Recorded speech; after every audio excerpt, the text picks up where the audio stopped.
This is the Palin Update on Mama Grizzly Radio. I'm Kevin Scholla in the 3D Security and Training Academy studios. And adrenaline's flowing, working hard, mechanics come into play, the physicality comes into play. All that combined just makes for great competition.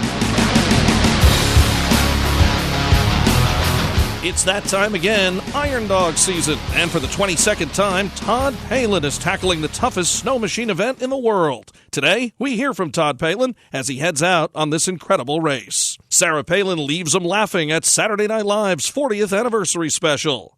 Happiness is in Alaska. We'll explain. Our brand new segment, Liberty and Legacy, with Tamara Colbert from Texas is on the way. And just ahead, our latest edition of Steel Resolve with Sarah Steelman in Missouri. Welcome to the Palin Update on Mama Grizzly Radio. The Palin Update is sponsored by 3D Security and Training Academy. Learn more at 3dsta.com. The Iron Dog race is underway in Alaska, and Todd Palin is on the trail. We spoke to Todd just before he started off. Right now, we head to Alaska, the site of the big race, and Todd Palin in it again for the 22nd time. He's won 4 times, and he's going for it again. We welcome him back to the Palin Update on Mama Grizzly Radio. Hello, sir. Hey, Kevin, how you doing? Well, we're sitting up here the night before the big race. It's my annual snow machine race that I only have time for, and it's 38 degrees and it's pouring down rain. So the weather could be better, but it's the Iron Dog. We had ceremonial start in Anchorage for the first time in Iron Dog's history, and the board pulled it off, and it was a huge success. We drove 14 miles from Anchorage to Eagle River, fans along the trail, but it's going to be a wet one. Man, that's the second year in a row that you had some weather issues. I think you should trade with what's happening in Boston and New York and Philadelphia this winter, right? I'm jealous of the pitchers. No, snow is good. Snow's it really steers the economy up. 2,000 miles, you're with your partner, and it's just brutal. Now, speaking of your partner, Todd, let's talk about him a little bit. Tyler, this is the second year you've been with him, and he has quite a story of recovery, right? He had a accident a couple years ago and is back on the dog, for lack of a better term, again. It's amazing, the guts that you guys have in this race that has so many obstacles on it. Well, Tyler Huntington from interior Alaska, Galena, Alaska.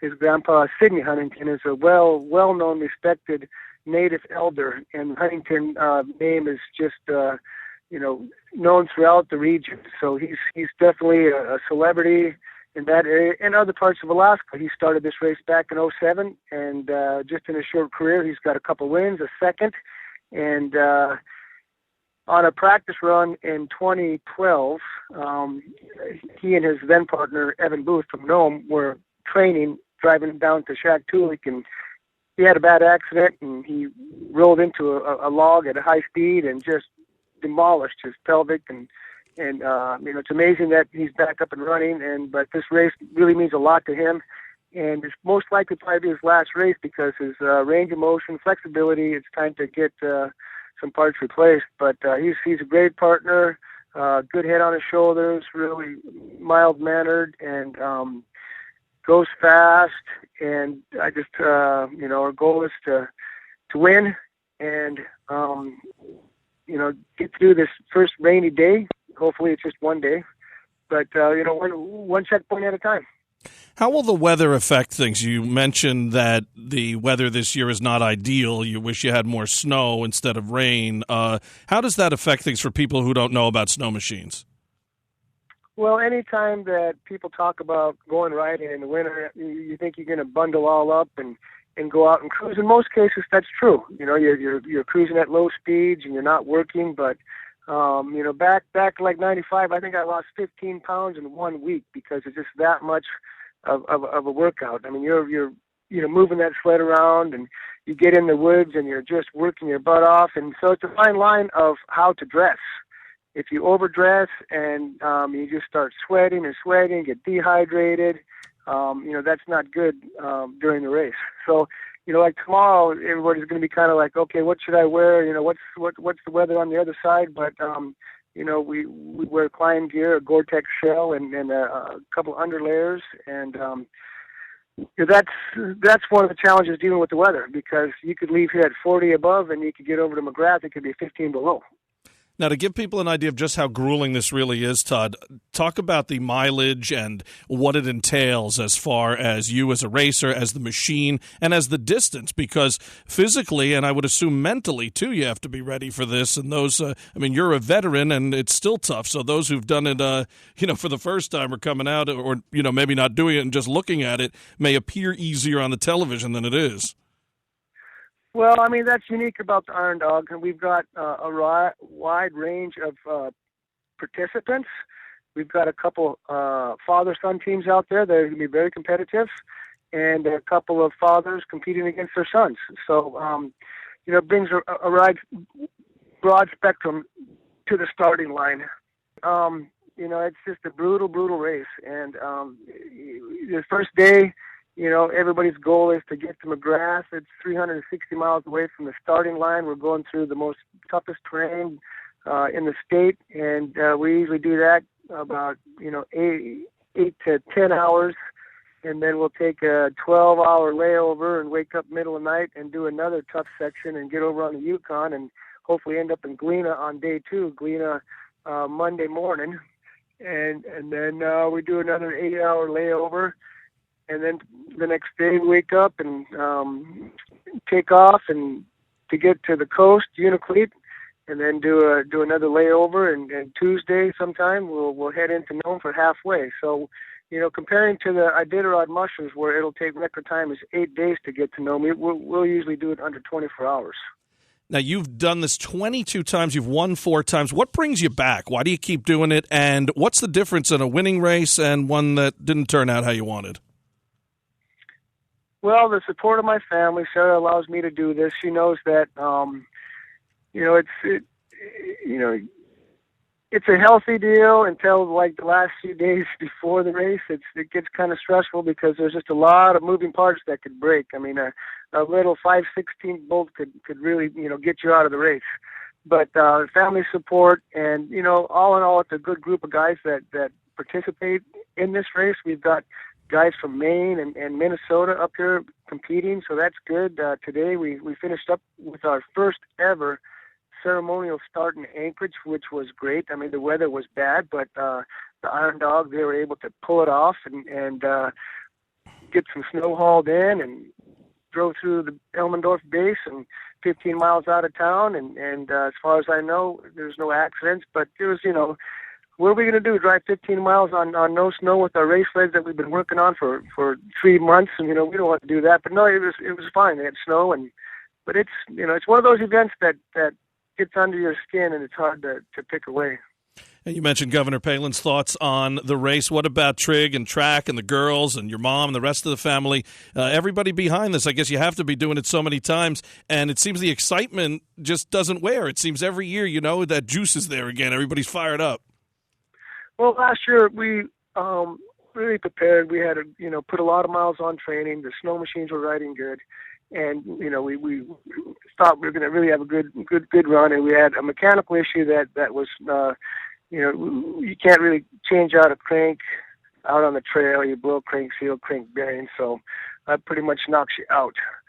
But no, they've, when I started racing, we had one child, or we had 2. We had Track and Bristol, and then the rest. Everybody's grown up with it, and they enjoy it. They enjoy looking back at old pictures, and it really shows you how fast time goes by. And now your 6th child, Jill Hadassah, we got to get her on one, maybe, right? That's a real Iron Dog. Well, we get some snow, we'll put her in a kennel and put her in a sled and take her out to the cabin, and she's just going to go crazy. Well, regards to her from her pen pal Rex. Now let me ask you this, Todd. A lot of people would argue you're a winner in this no matter what happens in the race. Obviously, you're looking to grab that 5th championship, but let's talk a little bit about your actual machine, what's on it, along with the number. Tell us who you are helping out here, what charity, and why.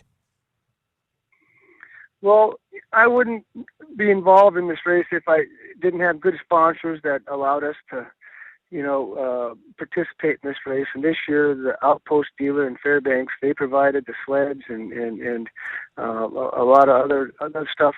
Tyler put the deal together. So we're running Polaris 2015 Polaris Axis switchback. So that's a 600 cc motor with a 136-inch long track.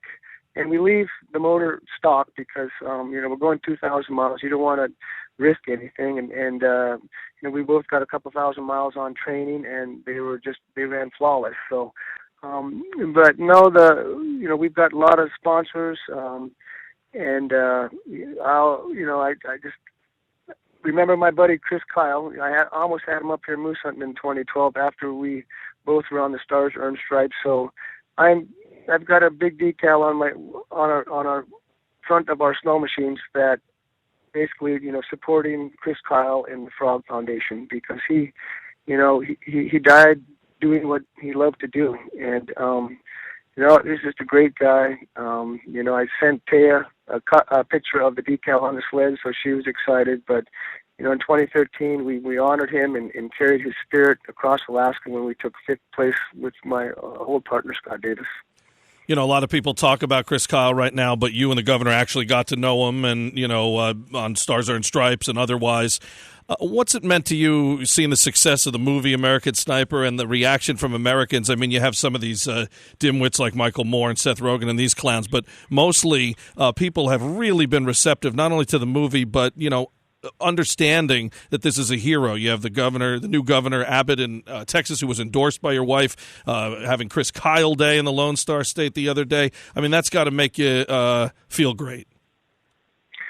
No, I mean, just an honor to spend time with Chris Kyle on that show and the other military ops, and just to get a tiny sense of what they do. I mean, it's not very often you get to sit down and have lunch and listen to a little bit of the stories, but none of those guys ever, are bragging about their mission. I mean, they're trained.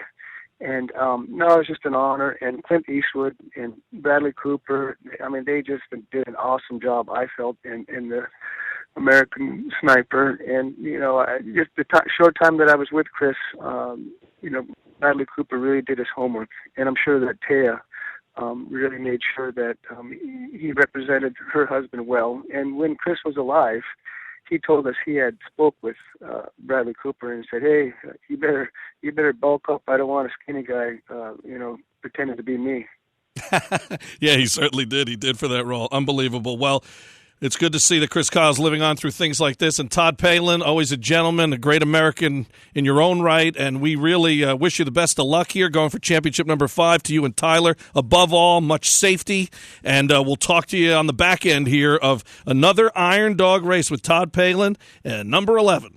Well, thank you so much, Kevin. Also, going back to Chris Kyle and the American Sniper, I think that the success of the show just shows that Americans have been waiting to be able to lift that hero up, and it's been huge. And when we talk to somebody that hasn't gone to see the movie yet, we say, "Well, can I tell you one part about it?" And they say no, and we say, "Well, here's what's going to happen after the movie. You're going to hear complete silence, and then after that." Hear applause. But no, it's just a fantastic movie. And Kevin, thank you for what you're doing, and all the best to you and your family and Rex. To track the progress of Todd and Tyler, visit irondog.org. And to learn more about the Chris Kyle Frog Foundation, which Todd is racing to support, head to chriskylefrog.com.